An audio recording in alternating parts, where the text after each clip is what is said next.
Hello and welcome back to another video. I'm joining the club of putting my microphone on a random thing to hold it for videos. When I'm out and about, I put it on my jumper or something, but anyway, not the point. It's on a spatula, but not the point. This week's video is going to be Megacon Farnborough. I didn't film the intro at all while I was there, so I'm just filming a little intro now. This is quite a local convention to me. It was only half an hour, so it was perfect. I could sleep in my own bed, but there'll be a full review on it at the end, but I hope you enjoy the video.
Hello, so I basically did not film any setup. I filmed a little bit, but my phone is actually very low on storage at the minute, so I need to try that out tonight.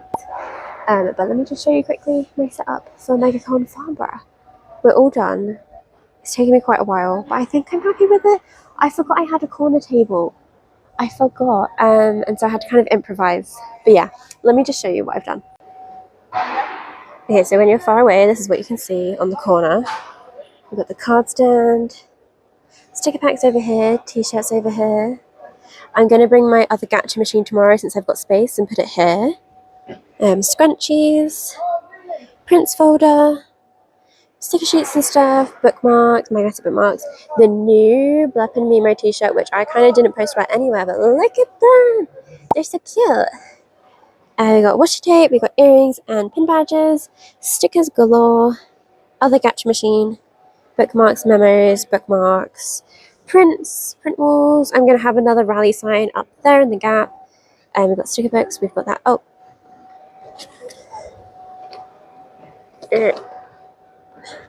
Sign. Keychains. And we also have a new tote bag, which is Adventure Awaits with Bluff on it. Yeah. So I'm pretty happy with how it looks, actually. It took me a while to figure out what I was doing with the corner, but I like it. It's not a proper corner L shape because you're not allowed to do that, but it basically is kind of one because of the depth of the double tables. So yeah, I'm pretty happy with it overall. And I will see you tomorrow.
we're here ready for day 1 of Megacon. And we're at the stand ready to sell some stuff.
Look at the shoe.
Hello, quick little update. It is nearly 3 p.m, so we've got about 3 hours left of the con, and it's been okay. It's been slow, but it's been okay. I'm hoping we can potentially make table today, but it's looking a little bit unlikely, so that's quite sad. But we will see what happens. Also, sticker packs, which are normally a bestseller, have barely sold, so that's very weird. We've just moved them from where they were to a different area. I'll show you in a second. Yeah, I'm hoping a rearrange might help. But single stickers have done really well, so stickers are still doing well, so that's good. Overall, having fun, but yeah, I'm very tired.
Good morning, the show. Day 2 has just opened.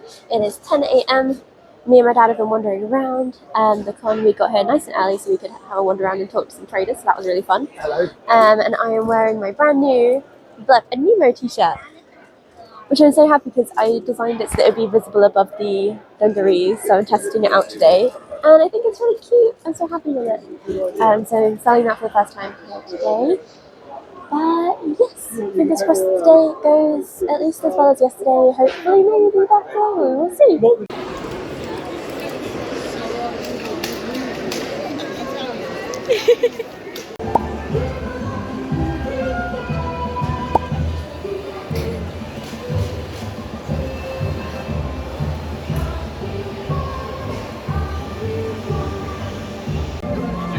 Why didn't you just say it?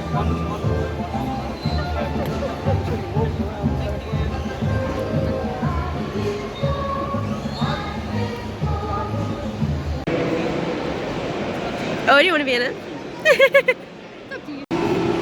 Show the shine. Hello, so it is just gone 3. Sorry I haven't done many updates throughout the day at this one. I don't know why I haven't done that. Don't really have an excuse, honestly. But yeah, so today has felt better than yesterday. I don't feel as disappointed with the sales. It's definitely been a bit better. I haven't made more than I did yesterday, but the sales I have made have had a higher checkout rate. So they've been purchasing more things, so that is good. Overall, it's still been a good convention, I think, but we'll see what I think at the end of this. And yeah, I'll give a full review at the end, like I always do. But for now, we're feeling good. We're hopeful for a few more sales, but the cosplay masquerade has just started. And same as yesterday, when the cosplay masquerade starts, it has gone very, very quiet. So we will see if anything else happens. It ends at 5, so we've got 2 more hours left. And then we have to pack down, and we will see how that goes. I'm hoping to maybe try and do some little trades with some other vendors. I'm already going to do one of the lighter prints, and I'll show you that one later. But yeah, overall, it's okay.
Okay, we're in a little bit of a different section of the room.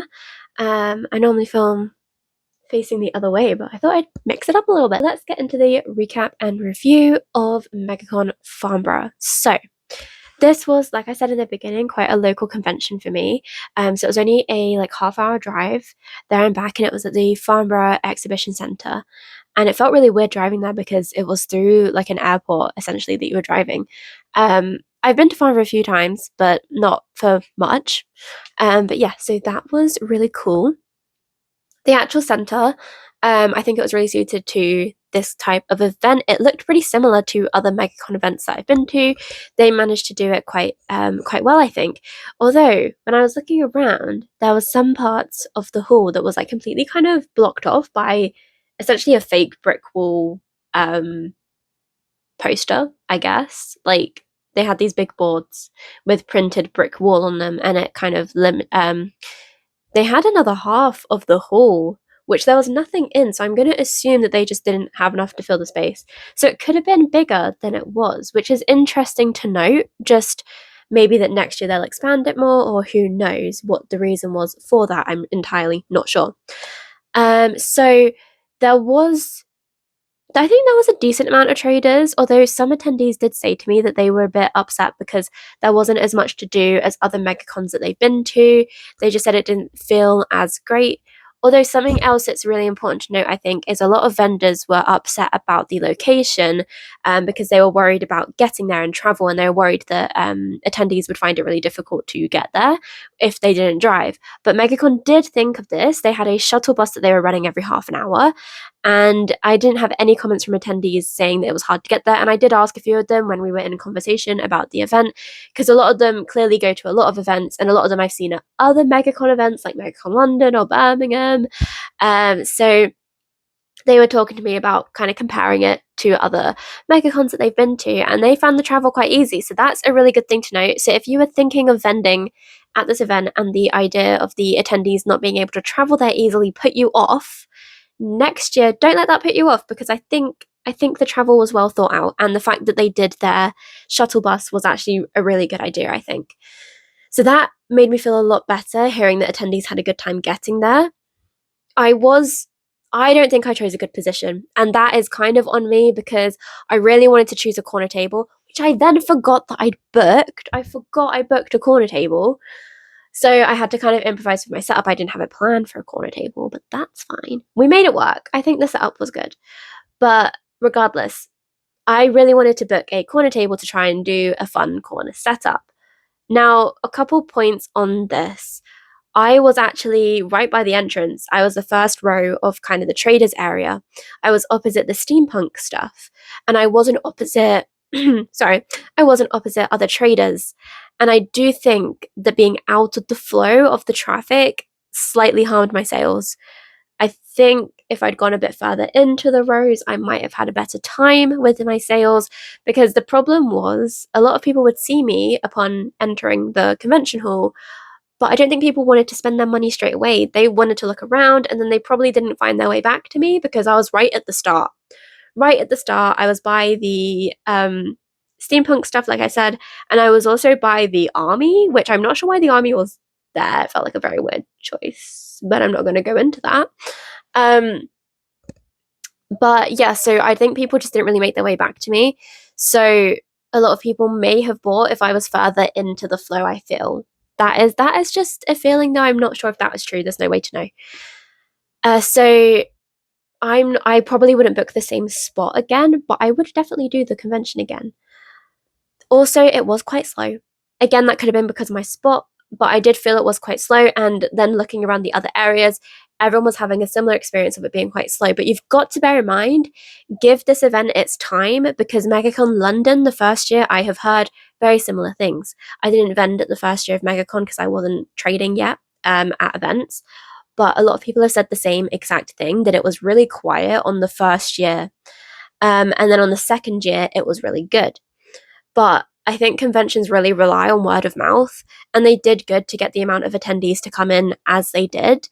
I will say I think the table price was a bit too high, but we'll get into that when we talk about finances.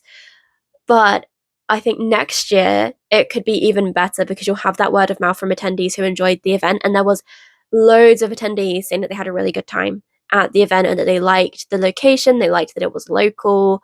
So I think overall it's been good feedback from this event, which I'm really happy to hear since it is a first time event. But Megacon has a good reputation, so it's got that going for it. I liked my setup, but I do have a lot of upgrades I want to do to my setup, and I hadn't managed to do them in time. So I was a little bit upset by that, but that's just me being like pernickety and being really like perfectionist about my display. But soon I do want to do like a whole video on making some upgrades to my display because I've got so many ideas that I want to do. So I want to try and do some of those upgrades soon. I want to do them sooner rather than later. I want to kind of have them ready for Megacon London in January. I'm just accepting I probably won't have them ready for the rest of my conventions for this year because I don't have that many left. If you're interested, this is what my conventions list is looking like for the rest of the year. But so this is where you can find me. But I probably won't have my upgraded stand ready for that because there's a lot I want to change. And I don't want to really do it in bits and bits. Like, I'd rather just try and upgrade it and get it ready to debut at one convention. That one convention probably being the first con of the year next year, which will be Megacon London at the end of January.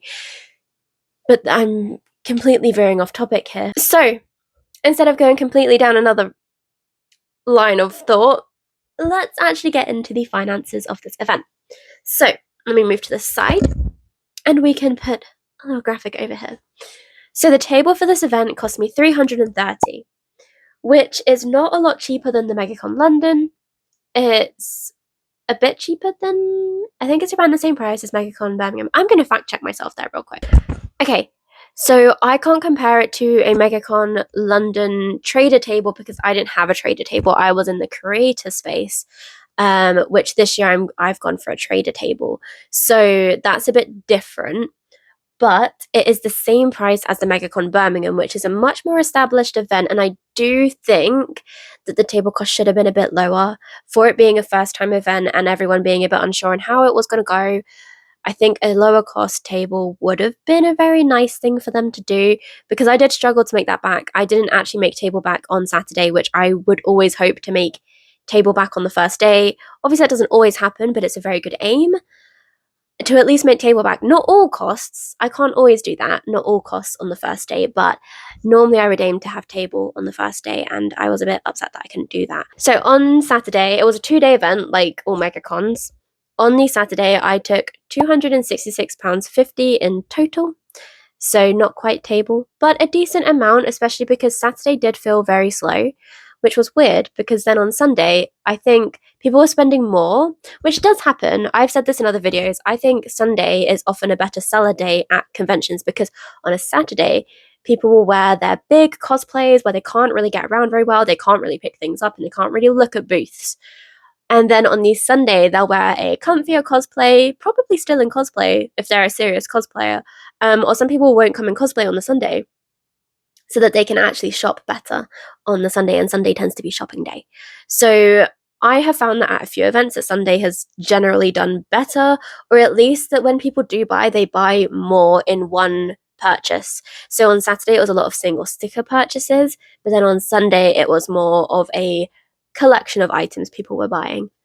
So on the Sunday, I did take £282.50 in total. So I did take more than I took on Saturday. So that's what I mean. Like Sunday can sometimes be deceivingly good, even though it's often shorter hours than the Saturday. It's very weird how that goes. But then when you think about the reasons, it makes sense, like the cosplays. So for a total of 549 takings, and then you take off the table cost of 330, and that leaves us with a profit of £219 for this event, which I'm not mad about. I'm actually quite happy with that, considering I wasn't sure how this was going to go. My personal goal for the weekend was £600 in sales because I had quite a low goal. And I was a bit upset that I didn't quite make that, but to be fair, I wasn't far off. So I don't think it was bad. I would go again. I am going to try and book it for next year. When they release the tables, I will be booking for next year because I think, since, especially for me, it's a local event, half-hour drive, I can sleep in my own bed. I don't need to book accommodation. So yeah, I think personally I would go again, and I hope that next year would be even better. But I do love Megacon events, so take that as you will. But I hope you've enjoyed this video, and I hope you found these reviews useful. I know a lot of you do like to watch the reviews, so I hope you like it. Yes, and I will see you in the next video. Thanks so much for watching. Bye!